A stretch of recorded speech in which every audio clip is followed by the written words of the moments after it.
Estamos con el profesor y periodista Ernesto Cabañeri, con quien vamos a hablar sobre los métodos y las formas de aprendizaje y cuál es el más efectivo para generar un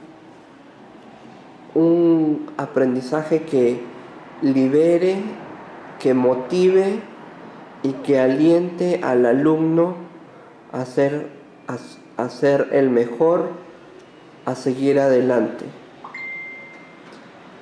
Profesor, ¿qué me podría decir al respecto?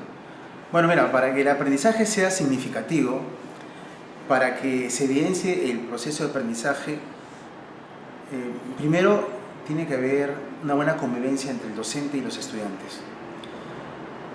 Tiene que haber un clima muy empático entre el docente, que ahora ha cambiado un poco ese concepto de profesor, de catedrático. Ahora más el docente es un guía, un facilitador. Y en primera instancia yo diría que es hasta clave esa química que debe existir entre el docente y los estudiantes para generar un clima adecuado en el aula. Hay diversas formas de poder llegar al alumno, hay diversas formas también de ser un guía en el proceso de aprendizaje, pero hay que ser, creo que, muy empáticos y tener mucha asertividad con los alumnos para que haya una confianza que, por supuesto, dentro de un clima de respeto en el cual el alumno sienta que precisamente el docente, el profesor, lo guía en su proceso de aprendizaje, que puede en cualquier momento recibir el apoyo respectivo por parte del docente. Ya cambiaron los tiempos en el cual el docente era muy vertical. Ahora el profesor tiene que llevar una clase más horizontal, en la cual los alumnos tengan mayor participación. En la educación de hoy en día siempre se busca que en el aula se genere debate, que haya una conversación, intercambio de conceptos de manera alturada, y la idea es que todos participen. Por ejemplo, particularmente cuando en mi clase veo que un alumno no participa, no habla, no pregunta, entonces yo me pongo a reflexionar, a lo mejor el que estoy fallando soy yo, es el docente. Entonces es importante ese contacto inicial, ese primer contacto con el alumno, para que después las clases fluyan en un clima realmente cordial, cómodo, y que además el estudiante, el alumno, se sienta identificado con su profesor y sepa que tiene al frente no a ese profesor que, si bien es cierto, lleva la batuta de la clase, es el que maneja la clase, pero que también sienta que tiene en el docente a un amigo quien puede solucionar algunas de sus inquietudes, sus interrogantes. Ya los conceptos de la educación han cambiado mucho, y creo que en ese sentido la educación en el Perú ha dado un gran paso, pero que ahora vemos a los docentes que permanentemente van a capacitaciones, son orientados también por docentes con mayores conocimientos, van de manera permanente a capacitaciones y también a reuniones con otros docentes para que las instituciones tengan un norte sobre la educación a seguir en la institución. Ya no se ve más, por ejemplo, en algunas casas de estudios donde un profesor va por un lado y el otro profesor va por otro. No, todos tienen que estar orientados a la misión y la visión que pretende la institución. Yo creo que ese es un paso gigantesco que ha dado la educación en el Perú, y por supuesto ahora, siendo más observada y más regulada por la SUNEDU, creo que las instituciones están siendo bien orientadas. Y en ese caso creo, por ejemplo, una universidad en la que enseño, como es la Universidad Simón Bolívar, está bien orientada en ese sentido, y creo que los alumnos están persiguiendo ese cambio, y eso es bueno, porque los alumnos también le tienen más confianza a los procesos de aprendizaje, y eso significa también que están más conectados, hay conectividad con los profesores. Y eso creo que es una constante que siempre debe permanecer en todos los procesos de aprendizaje. ¿De qué manera se podría generar un trauma en el alumno? Esa es una buena pregunta, muy buena pregunta. A veces el docente, primero hay que entender que el docente es un ser humano y los seres humanos nos podemos equivocar, es cierto, pero cuando un docente entra al aula tiene que saber cruzar esa línea, dejar algunos inconvenientes o problemas que podemos tener en el hogar o en otro centro laboral y no llevar esa carga que se convierte en una carga negativa cuando estamos dentro del aula y no somos empáticos con los alumnos.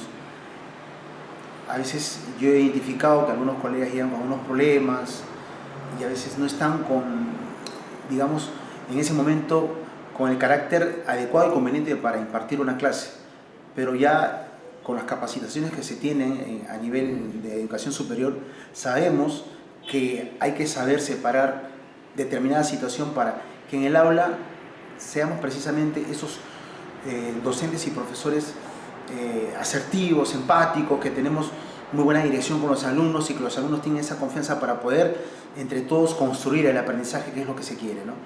A mí me parece que en ese sentido conozco algunos docentes, no solamente de determinadas casas de estudios, sino también de otras, en las cuales están orientados hacia ese mismo horizonte, con ese objetivo de mirar la educación como un proceso de aprendizaje en el que todos somos colaborativos, no solamente los docentes, sino también los mismos alumnos en el afán de construir un aprendizaje realmente significativo, ¿no? Los tiempos, ¿qué tanto han cambiado y qué balance se podría sacar de esa evolución? Es cierto, los tiempos han cambiado y cuando cambian los tiempos, a mí me parece que los cambios son importantes porque ahora, por ejemplo, en la enseñanza tenemos el apoyo de la tecnología. Antes no había ese apoyo de la tecnología y tanto los docentes como los alumnos tenían menos herramientas para poder construir su aprendizaje. Entonces, yo creo que los tiempos han cambiado para bien. Tal vez en la actitud de algunos docentes todavía, y eso se ve un poco más marcado en la etapa de secundaria y la etapa primaria, todavía a algunos docentes les cuesta cambiar ese chip y de orientar las clases y trabajar con sus alumnos de una manera que va con los tiempos de ahora. Creo que eso también lo que pasa es que eso es parte de un proceso y los procesos a veces son un poco largos. No podemos cambiarle el chip de pronto a una institución o al grupo de profesores, sino que eso se hace de manera paulatina.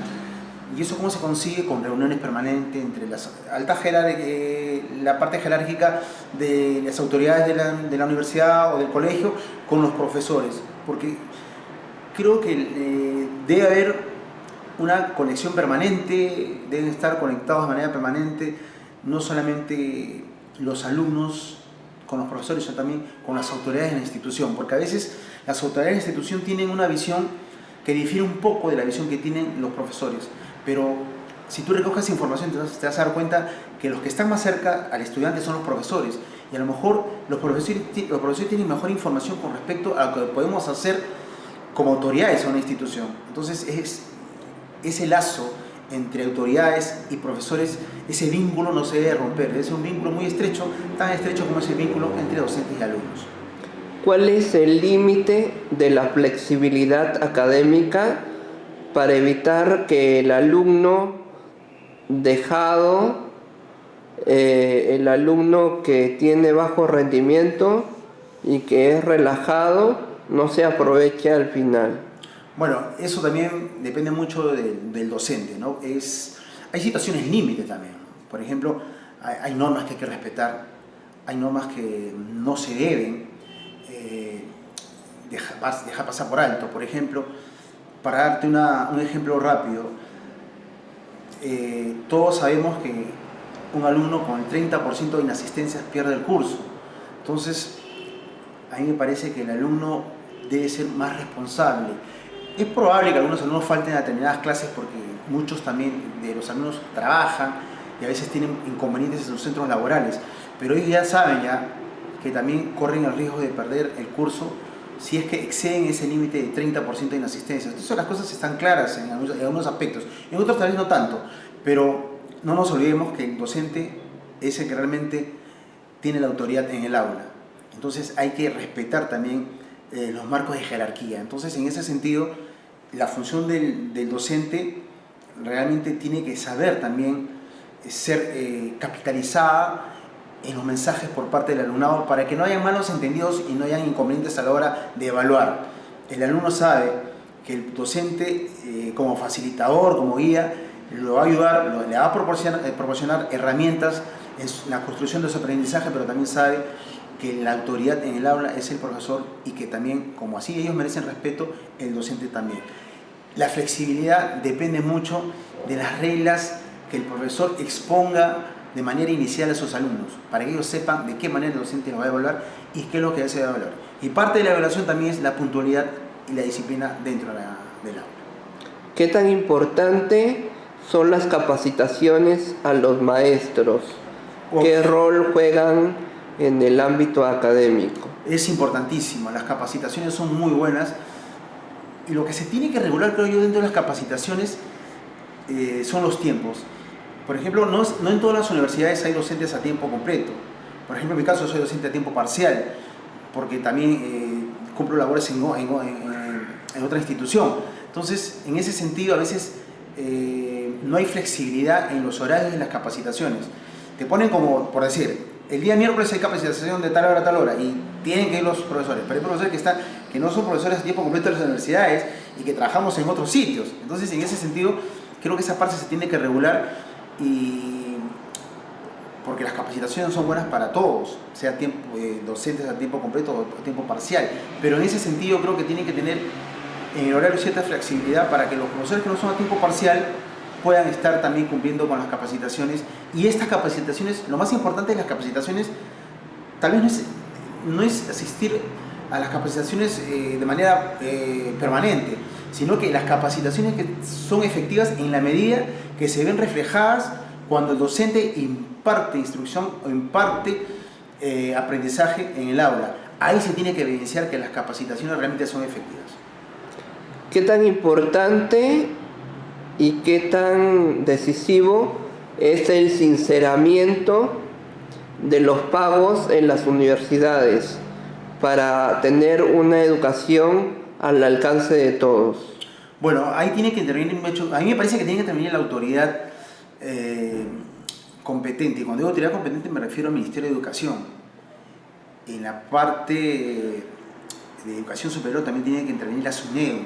Tiene que haber un sinceramiento con respecto a la pensión, porque hay algunas universidades que yo creo que sí, a veces se exceden un poco y son poco, no contemplan algunas situaciones de los alumnos. Creo que debería trabajar un poco más en ese sentido la gente de servicio social, que está al tanto de este tipo de situaciones, pero lo importante es que cualquiera sea la condición económica del alumno, todo alumno sin excepción merece una educación de calidad.